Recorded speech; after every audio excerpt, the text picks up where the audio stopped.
నిబంధనలకు విరుద్ధంగా అధిక శబ్దాలు చేసే బైక్లపై వరంగల్ ట్రాఫిక్ పోలీసులు కొరడా జులిపిస్తున్నారు.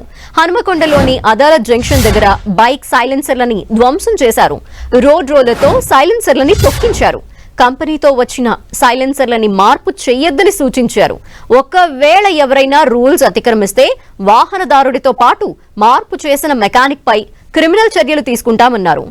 జనవరి నుంచి వరంగల్ ట్రై సిటీలో స్పెషల్ డ్రైవ్స్ నిర్వహించి 1122 సైలెన్సర్లు స్వాధీనం చేసుకున్నామని పోలీసులు తెలిపారు.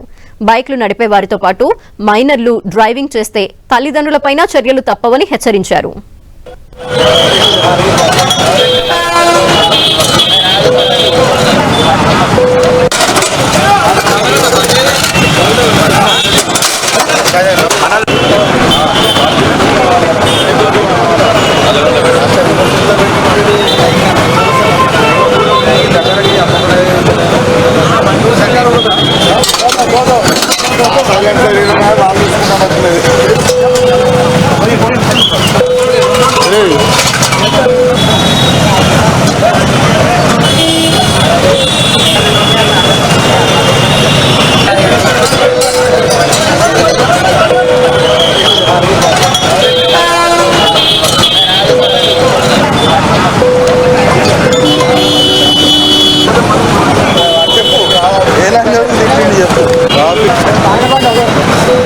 అధిక శబ్దాలు చేసే బైక్లకి సంబంధించి అధికారులు ఫోకస్ చేశారు. ట్రాఫిక్ పోలీసులు ఆ సైలెన్సర్స్ అన్నిటినీ కూడా తీయించేసి వాటిని రోడ్ రోలర్తో తొక్కించి అధిక శబ్దాలు చేస్తూ డిస్టర్బ్ చేస్తున్న వారికి ఒక గుణపాఠం వచ్చేలాగా చేస్తున్నారు. ఇకపై అధిక శబ్దాలు చేసే బైక్లకి సంబంధించిన సైలెన్సర్లని తొలగించి వారిపై కేసు నమోదు చేయటమే కాకుండా ఆ సైలెన్సర్స్ ని ఎవరైతే ఫిట్ చేస్తారో ఆ మెకానిక్స్ పైన కూడా కేసెస్ నమోదు చేస్తామంటూ కూడా హెచ్చరించారు.